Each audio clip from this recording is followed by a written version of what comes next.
पहले एक बार हम देख लेते हैं कि हमने क्या क्या चीज ऊपर से कवर करी है, ताकि तुम्हारे दिमाग में थोड़ा सा रिमाइंड हो जाए। ओके, चलिए, टॉपिक है हमारा प्लेचू। ठीक है भाई, और आज हम अपना प्लेचू ऑफ इंडिया को करेंगे, या फिर ये प्लेचू कहाँ पर पड़ेगा इसको भी देखेंगे, यानी कि भारत का पठार। ठीक है, अच्छा देखो, अभी हमको पता है कि भाई हमने हिमालय वाली चीजें ये निकाली है, ये सारी चीजें हमने कवर करी है, राइट। इसमें हिमालय के बाद हमने अपना कुछ मैदान भी पढ़ लिया है, राइट है भाई। और मैदान के साथ साथ कल हमने राजस्थान का इलाका भी पढ़ लिया था, राइट। अब जो हम पढ़ेंगे वो कौन सी चीज पढ़ेंगे, ये जो हमारा इतना भारत है ना, ये जो हमारा इतना भारत है, ये यानी कि अब हम गोंडवाना लैंड को पढ़ेंगे। ठीक है, यानी कि ये वाला जो गोंडवाना लैंड है इसको हम पढ़ेंगे। ठीक है, ये जो गोंडवाना हिस्सा है इसको अब हम पढ़ेंगे। ठीक है, कि भाई ये वाला गोंडवाना, इसके इस ऊपर वाली प्लेट, यूरेशिया प्लेट्स के टकराने से ही तो यहाँ पर क्या बना था, यहाँ पर हिमालय बना था। ये हमने पढ़ा था ना, है ना, कि ये हिमालय बना है यहाँ पर इन दोनों प्लेट के टकराने की वजह से, तो हमने पढ़ लिया सारा। अब जो बात आती है, अब हम इस गोंडवाना लैंड को पढ़ेंगे। अब थोड़ा पहले इसको समझो, ये जो गोंडवाना लैंड है, गोंडवाना लैंड को हम प्रायद्वीप पठार बोलते हैं। अच्छा, प्रायद्वीप क्या होता है? प्रायद्वीप को इंग्लिश में पेनिनसुला बोलते हैं। पेनिनसुला, पेनिनसुला का मतलब क्या होता है? उसका मतलब है वो हिस्सा जमीन का जो तीन तरफ से पानी से घिरा हुआ हो। तो हमारा इतना जो भारत है ना, इसको हम अपना प्रायद्वीप हिस्सा बोलते हैं, और ये तीन तरफ से पानी से घिरा हुआ हिस्सा है हमारा।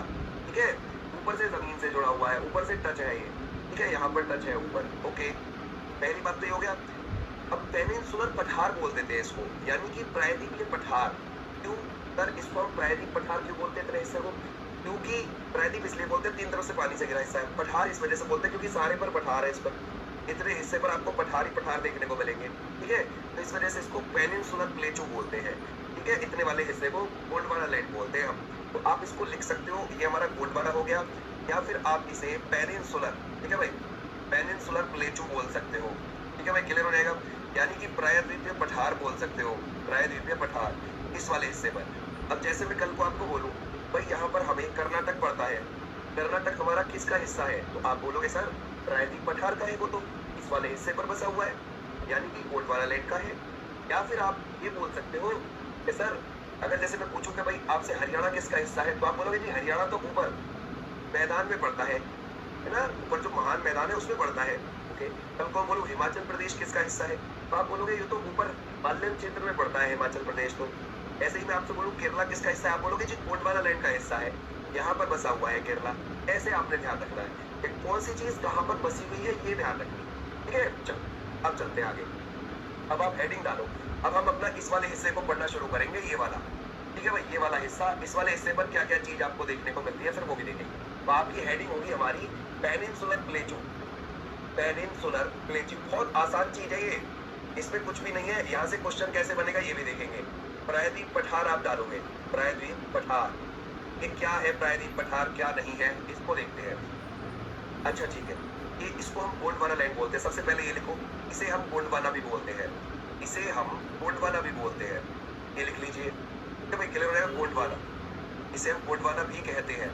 ओके, भारत का एक पुराना हिस्सा है, ये नया हिस्सा नहीं है, ये पुराना हिस्सा है। ये दूसरी लाइन आप लिखोगे यहाँ पर, भारत का पुराना हिस्सा है, यानी कि इस पर पड़ी हुई सारी चीज पुरानी है। भारत की, भारत का पुराना हिस्सा है, क्या लिखोगे यहाँ पर, पुराना हिस्सा है। अच्छा, इतनी बात हो गई। ये दो पॉइंट हमें ध्यान में रखनी। अब ये वाला जो हिस्सा है हमारा, इसकी एवरेज ऊंचाई कितनी है, हाइट कितनी है? क्या ये ऊंचा है थोड़ा बहुत? पूरा भारत कितना हमारा यहाँ से? हाँ, हमारा पूरा भारत ये वाला बहुत ऊंचा हिस्सा है।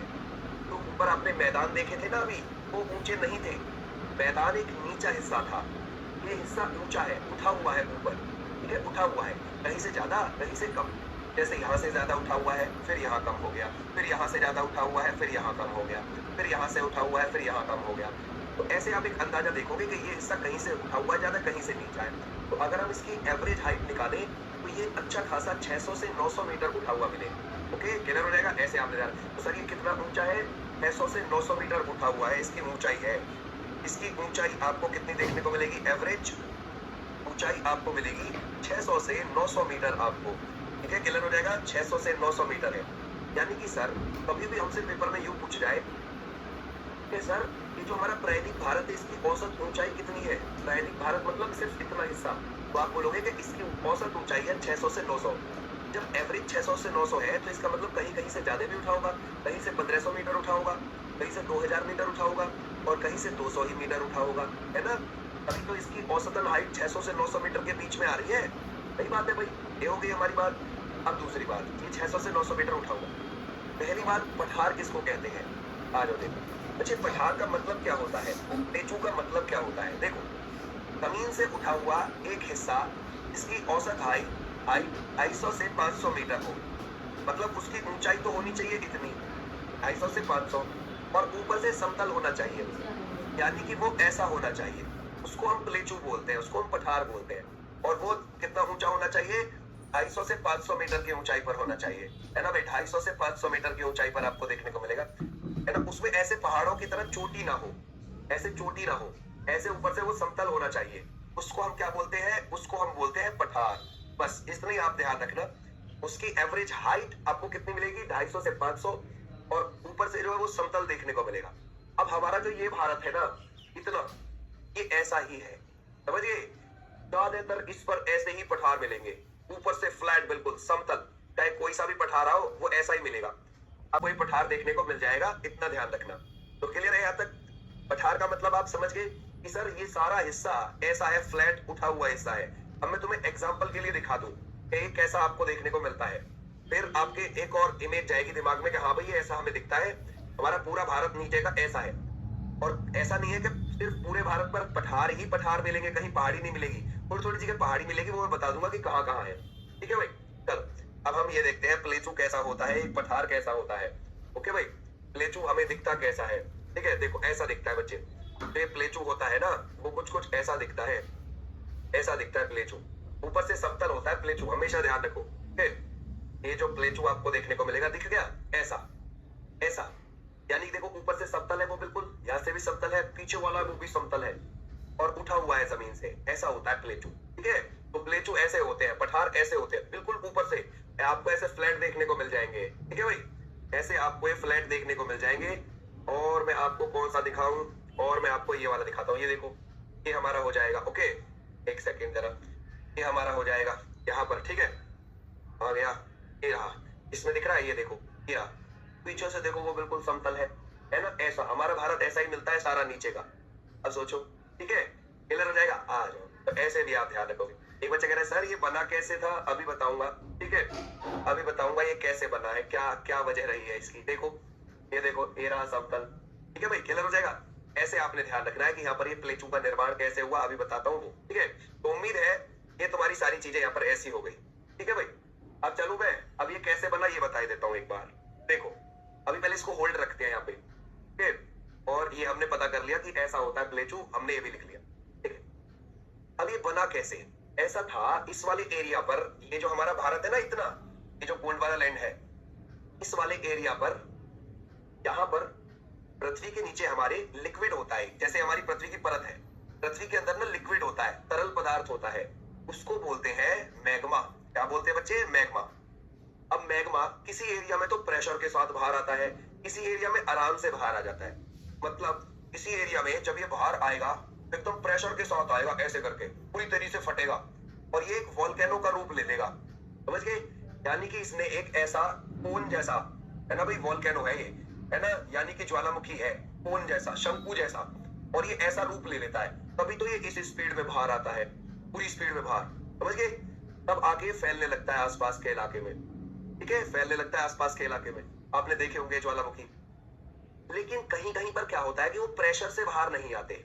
कहीं कहीं पर क्या होता है कि जैसे मैग्मा अंदर है, मैग्मा आराम से आ रहा है, आराम से आ रहा है बिल्कुल दरार के थ्रू, और फिर आके यहाँ पर फैल जा रहा है धीरे धीरे, इस वाले एरिया पर फैल जा रहा है धीरे धीरे, परत की परत चढ़ती जा रही है। समझ गए? जब मैग्मा बाहर आ जाता है तो उसको लावा बोलते हैं, अंदर रहता है तो अंदर तो मैग्मा ही बोला जाता है उस लिक्विड को। ठीक है, और जब ये बाहर आके फैलने लगता है पूरा पार, तो ये जो फैला है ना बिल्कुल शांत प्रकार से आके, इसको बोलते हैं शांत दरारी ज्वालामुखी। ठीक है, ध्यान रखोगे, जो दरार के थ्रू बाहर आ रहा है और आराम से फैल रहा है, तो इसको दरारी ज्वालामुखी बोल देते हैं कभी कभी।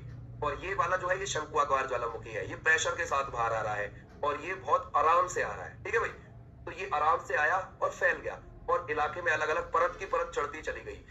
लाख साल हो गए, 2 लाख साल हो गए, ऐसे ही चलती रही प्रक्रिया। जब तक ये बिल्कुल मृत ना हो गया, डेड ना हो गया ज्वालामुखी, खत्म ना हो गया, तो इस वाले हिस्से पे ना हमारे पे बहुत ज्वालामुखी मिलते थे पहले, बहुत एक्टिव ऐसे वाले, तो दरारों के थ्रू बाहर आता था जिनसे लावा। ठीक है, इस वाले क्षेत्र में फैलता चला गया, फैलता चला गया, और यहाँ पर हमारे पठारों का निर्माण हुआ। ठीक है, क्लियर हो जाएगा। तो आपने ऐसी ही परत अभी अभी देखी होगी, ये जो बने हुए हैं ना, ये ऐसे ही बने हुए हैं, ये ऐसे ही फॉर्मेशन से बने हुए हैं। देखो जैसे इसमें आपको दिख रहा है, ये ऐसे ही फैलकर बने हुए हैं। बस काम खत्म। ठीक है, क्लियर हो जाएगा, समझ गई है ना। ये देखो, ये पूरी की पूरी परत ऐसे ही चढ़ी हुई है। ऐसे यहाँ पर हमारा भारत इतना आपको देखने को मिल जाएगा। और ऐसा नहीं है कि सिर्फ ये आपको छोटा मोटे एरिया में देखेगा, अच्छे खासे बड़े एरिया में देखने को मिलता है ये हमारे भारत के। ठीक है, चलो, तो अब तुमको एक अंदाजा हो गया कि हमारा भारत सर कैसा है। ठीक है, हमारा भारत नीचे से कहता है, देखो नीचे खेती वेती नहीं होती है ज्यादा, समझ गए। उत्तर भारत के लोग ही दक्षिण भारत के लोगों का पेट भरते हैं ज्यादातर, समझ गए। खेती के मामले में उत्तर भारत नेक्स्ट लेवल है, नॉर्थ इंडिया नेक्स्ट लेवल है। जैसे ये वाली आप परत देख रहे हैं पूरी की पूरी। ठीक है, अब उम्मीद है तुम तक बात पहुंच गई और तुम्हारे दिमाग में बैठ गई कि यहाँ पर ये हुआ क्या है। ठीक है, पेनिनसुलर प्लेटू, प्रायद्वीप पठार तुम्हारे दिमाग में पहुंच गया। ठीक है, आ जाओ भाई नेक्स्ट पर। तो हमारे यहाँ कैसे ऐसे वाले ज्वालामुखी नहीं मिलते, इस वाले हिस्से पर ऐसे मिलते हैं। तो उम्मीद है इस वाले को तो फिर मैं अब हटा ही दूं। ठीक है भाई, ऐसे वाले हमारे यहाँ नहीं मिलेंगे। ठीक है, चलो ये हो गया यहाँ पर। इसको आप ऐसे लिख लीजिए कि जब ये अंदर है लिक्विड तो इसको मैग्मा बोला जा रहा है, और बाहर आ गया तो उसको लावा बोल दे। ठीक है, इस वाले इलाके में फैलता चला गया, पठार का यहाँ पर निर्माण हुआ। ओके, ये वाला हो गया यहाँ तक। ओके, अब हम इसके हिस्से के बारे में लिखते हैं, इस वाले हिस्से के बारे में और लिखते हैं, है ना भाई, इस वाले हिस्से के बारे में और लिखते हैं। अच्छा एक बात बताओ, आप एक दिमाग में एक इमेज बनाओ। ऊपर तो पर्वत थे, राइट, ऊपर तो पर्वत थे और बीच में मैदान था, राइट, और अब आ गया ये प्रायद्वीप पठार। पर्वत ऊंचे हैं, ये वाला हिस्सा ऊंचा है, बीच में नीचा कौन है, मैदान। यानी कि ये वाला बीच का जो मैदान है ये ऐसे हिस्से में है, ऐसा हिस्से में है। यानी कि ऐसे हिस्से में कैसे, इधर से पर्वत ऊंचे हैं, इधर से ये वाला प्रायद्वीप पठार ऊंचा है, बीच में है मैदान। यानी कि बीच का जो इलाका है वो कुछ ऐसा दिखता है नीचा, यानी कि पंजाब, हरियाणा, यूपी, बिहार, वेस्ट बंगाल, असम, ऐसा नीचे का हिस्सा है, वो निचला हिस्सा है काफी, राइट। आपके दिमाग में ये इमेज बननी चाहिए कि हाँ भाई हमारे ऊपर हिमालय ऊंचा हो गया, ये ऊंचा हो गया, बीच में से ये नीचा हिस्सा है, बीच में से नीचा हिस्सा है काफी। ओके चल, अब हम इसके बारे में हम लिखते हैं, इस वाले हिस्से के बारे में। इसमें हमने लिखा कि ये प्रायद्वीप पठार है, इसको हम गोंडवाना भी बोल देते हैं। यहाँ हमने इसके बारे में कुछ चीजें लिखी हैं, इसे हम गोंडवाना भी कहते हैं। ये भारत का पुराना हिस्सा है और इसकी ऊंचाई 600 से 900 मीटर है लगभग। ठीक है, अब आ जाओ आगे। आपको एक और चीज मुझे बतानी है, एक चीज आप मुझे बताओ कि ये जो प्रायद्वीप पठार है हमारा, ये किधर से ऊंचा मिलेगा आपको? इस तरफ से ऊंचा है या इस तरफ से ऊंचा है? पश्चिम से ऊंचा है या पूरब से ऊंचा है? आप मुझे बस यस और नो या राइट गलत जो भी बताना चाहते हैं बता सकते हैं। मुझे ये बताइए कि ये जो प्रायद्वीप पठार है हमारा, ये जो गोंडवाना लैंड है, वो वेस्ट से ऊंचा है या ईस्ट से ऊंचा है? मुझे ये बताओ। ठीक है भाई, जरा बताओ कौन अच्छा बताएगा। हमारा ये प्रायद्वीप पठार, ये प्रायद्वीप पठार, ये प्रायद्वीप पठार इधर से ऊंचा है। जरा मुझे बताओ किस साइड से ऊंचा मिलेगा हमें? देखो मैं क्या लगाओगे आंसर, है ना। चलो बताओ किधर से ऊंचा है, कौन बच्चा लगाएगा? एक बच्चा कहता है, ज्योति कहता है ईस्ट से। ऊंचा बताना है भाई, ऊंचा। ठीक है, किधर से ऊंचा है? बहुत अच्छा आंसर कर रहे हो तुम, सही है। किधर से? एक बच्चा कह रहा है ईस्ट से ऊंचा है sir. Okay okay okay okay, कुछ कह रहे हैं वेस्ट की तरफ से ऊंचा है, ठीक है, कुछ ईस्ट की तरफ से कह रहे हैं। देखो अब बहुत आराम से आप इसको प्रेडिक्ट कर सकते हैं। कैसे कर सकते हैं बच्चे इसको आराम से प्रेडिक्ट? इसको ऐसे कर सकते हैं, हमारी गोदावरी नदी किधर को जाती है? इधर को जाती है, यहाँ बंगाल की खाड़ी में गिर जाती है। ओके चलो एक और देख लेते हैं। कृष्णा नदी इधर को जाती है, यहाँ के बंगाल की खाड़ी में गिर जाती है। ठीक है, अब सोचो किधर से ऊंचा होगा और किधर से नीचा। जब नदी उधर जाके गिर रही है तो उधर वाला हिस्सा नीचा होगा ना, ऊंचा किधर से होगा? इधर से होगा ना, तभी तो उधर को जा रही है नदी, है ना। ओके, कावेरी नदी किधर को जा रही है? इधर को जाके गिर जा रही है ना भाई, क्लियर हो जाएगा। तो जो बड़ी बड़ी रिवर है वो किधर जा रही है? इधर को जा रही है। ठीक है भाई, क्लियर हो जाएगा। तो हम लिख सकते हैं, हम लिखेंगे इस, है ना, ये हिस्सा, है ना, या ऐसे लिखोगे, वेस्ट से ऊंचा है। वेस्ट मतलब पश्चिम से ऊंचा है ना भाई, पश्चिम से ऊंचा है, पश्चिम से ऊंचा है, ये भी आप ध्यान रखोगे, पश्चिम से ऊंचा है। और पूरब से नीचा है, पूर्व से यानी कि ईस्ट से नीचा है, ईस्ट से नीचा है तभी तो उधर को जा रही है नदी, वरना उधर नहीं जाती, है ना। इधर से ऊंचा हो गया और उधर से नीचा, यानी कि अब आपको ये और समझ में आना चाहिए कि हमारा भारत टेढ़ा है, ठीक है। हमारा भारत थोड़ा सा टेढ़ा है, झुका हुआ है, ठीक है। जो भारत का नीचे का हिस्सा है वो थोड़ा सा ऐसे है, डाउन है, ईस्ट की तरफ को थोड़ा सा झुका हुआ मिलेगा आपको, ओके। इधर से थोड़ा सा उठा हुआ मिलेगा, उधर से झुका हुआ मिलेगा, तभी नदियां उधर जा रही है। ऐसे ही महानदी भी उधर ही निकल जाती है, महानदी भी। लेकिन इस बात को जो मैं तुम्हें बता रहा हूं, इस बात को दो नदी गलत साबित करती हैं। अब आप बोलोगे सर कैसे, दो नदी कैसे गलत साबित कर देती है इस बात को कि इधर से ऊंचा है उधर से नीचा है। वो गलत कौन सी नदी साबित करती है? वो करती है नर्मदा और तापी। नर्मदा ताप्ती उल्टा बह के चली जाती है, ठीक है। अब आप बोलोगे कैसे? चलो देखो, नर्मदा इधर को आ गई, अब ऐसे नहीं, यहाँ पे नहीं, ठीक है। देखो अगर हम देखेंगे, नर्मदा जो आ रही है वो हमारी ऐसे आ रही है, ऐसे। तापी जो आ रही है वो ऐसे आ रही है। अब आप बोलोगे सर ये तो काम खराब कर दिया दोनों ने, है ना, ये तो काम खराब कर दिया, ये तो दोनों इधर आ गई, उधर क्यों नहीं गई, है ना। उधर जाना चाहिए था इनको, इधर क्यों गई है ये तो आप गड़बड़ कर रहे हो भाई। अब कैसे इसको समझाया जाए? अच्छा, ये नदियां भी उधर ही जाती, तो फिर इधर क्यों आई है? क्योंकि ये दोनों नदियां रिफ्ट वैली से होकर बहती हैं, ब्रंश घाटी से होकर बहती हैं। रिफ्ट वैली, ब्रंश घाटी क्या होती है? जमीन में कभी बड़ा भूकंप या भूस्खलन आ जाता है, उसकी वजह से दरार बन जाती है, ठीक है। बहुत बड़ी दरार बन जाती है। अब वो दरार ऐसा नहीं है जो बिल्कुल पाताल लोक तक जाए, ज्यादा गहरी नहीं होती है, खाई बन जाती है एक तरीके की, ठीक है। जैसे एग्जाम्पल के लिए हमारी ये जमीन है भाई, ठीक है भाई, हमारी ये जमीन है, इस जमीन में इतनी गहरी बस ये खाई बन गई, ये इतनी गहरी, और ये गहरी खाई बहुत दूर तक है, उसको हमने रिफ्ट वैली का नाम दिया। इस वजह से ये दोनों नदी उस रिफ्ट वैली से होकर इधर आकर गिर जाती, वरना ये भी उधर ही जाती। ध्यान रखोगे? तो हमें ये ध्यान रखना है कि नर्मदा और तापी इस बात को गलत सिद्ध करती है, ये हिस्सा इधर से ऊंचा है इधर से नीचा है। तो आप क्या बोलोगे कि भैया वो नदी गलत सिद्ध नहीं कर रही, वो नदी बस ये कह रही है कि वो तो रिफ्ट वैली से बहती है, ब्रंश घाटी से बहती है, इस वजह से इधर को आ जाती है, वरना वो उधर को ही जाती है। ये हिस्सा ऊंचा ऐसा का ऐसा ही, और वो हिस्सा नीचा है, यानी कि थ्योरी हमारी बिल्कुल सही है। अब वो नदी कितना ही भी उसको गलत साबित करने की कोशिश करें, लेकिन वो दोनों नदी रिफ्ट वैली से बह रही है, गलती उन नदियों की है, इस हिस्से की नहीं है, ठीक है। क्लियर? तो अब आप क्या लिखोगे, है ना, नर्मदा और तापी वेस्ट की ओर बहती है, नर्मदा और तापी, है ना, नर्मदा और तापी रिवर, ऐसे लिखोगे, नर्मदा और तापी नदी। अभी हम नदी नहीं पढ़ रहे हैं, कभी आप नदियों के बारे में डिटेल से लिखने लगे, लो नदियों को तो बाद में पढ़ेंगे बिल्कुल डिटेल में एक एक चीज, अभी बस कॉन्सेप्ट समझ रहे हैं, तो कॉन्सेप्ट में नदियों के नाम आ रहे हैं वो लिख लिए हैं। तो नर्मदा और तापी नदी, है ना, ये तो रिफ्ट वैली से होकर बहती है। ये किससे? रिफ्ट वैली, यानी कि ब्रंश घाटी से होकर बहती है, राइट बात है, ब्रंश घाटी से होकर बहती है, ब्रंश घाटी, है ना, ब्रंश घाटी से होकर बहती है, से होकर बहती है, बस काम खत्म, ये हमें याद रहेगा। अच्छा जी, ओके, हमने माना, यहां तक आ गए हम। अब एक और चीज, अब एक और चीज में गड़बड़ बनेगी, वो कैसे भाई? अब हमने ये तो पता लगा लिया कि ये हिस्सा इधर से ऊंचा है इधर से नीचा है। अब दूसरी बात आ जाओ इसी हिस्से में। अब आप मुझे एक बात बताओ, तुम समझ के, अपनी समझ से बताना, अपनी नॉलेज से बताना जो अब तक पढ़ा है कि सर आपने बोला था कि ये वाली नदी इधर बह जाती है, हम मान गए, कोई दिक्कत नहीं है। आपने बोला था कि ये वाली नदी इधर बह जाती है, कोई दिक्कत नहीं है। आपने बोला ये वाली नदी इधर बह गई, कोई दिक्कत नहीं। आपने बोला महानदी भी यहां से होकर इधर बह गई, कोई दिक्कत नहीं। हमने आपकी सारी बात मानी।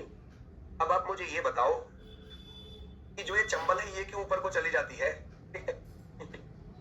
चंबल ऊपर क्यों चली गई? फिर हमारी ध्यान रखोगे, यहां पर ये वाली नदी, है ना, ध्यान रखोगे, हमारी यहां के बाद बेतवा नदी ऊपर क्यों चली गई? हमारी केन नदी ऊपर क्यों चली गई? क्या हुआ कि वो नदी ऊपर चली गई? हमारी सोन नदी ऊपर की ओर क्यों चली गई? ऐसे। अब आप ये बताओ हमें, ये नदी ऊपर क्यों चली गई? वो नदी ऐसे इधर को क्यों नहीं बही? बताओ अब, है ना, कौन बच्चा बताएगा? क्या भाई आप अपनी समझ से बताओ, जो आपको लग रहा हो, जो आपको लग रहा हो वो बताओ, ठीक है भाई, जरा बताओ मुझे, जो अपनी समझ से बताओगे मैं वो एक्सेप्ट कर लूंगा। जरा बताओ सर, ये जो है ये नदी ऊपर क्यों चली गई? यहाँ से जैसे चंबल, बेतवा, केन, सोन, ये ऊपर को क्यों चली गई? ये इस मैदानी इलाके की तरफ क्यों चली गई? ये नदियां इस मैदानी इलाके की ओर क्यों चली गई? क्या वजह से, है ना, जरा बताओ, कोई बच्चा लिखो, है ना। एक बच्चा कह रहा वो डर गई सब नदी से। हाँ सही है, बढ़िया है, बहुत अच्छे, है ना। सचिन बच्चा लिख रहा है क्योंकि उत्तर की तरफ से नीचा मैदान है। शाबाश, बहुत अच्छे बहुत अच्छे बहुत अच्छे, है ना, बहुत अच्छे।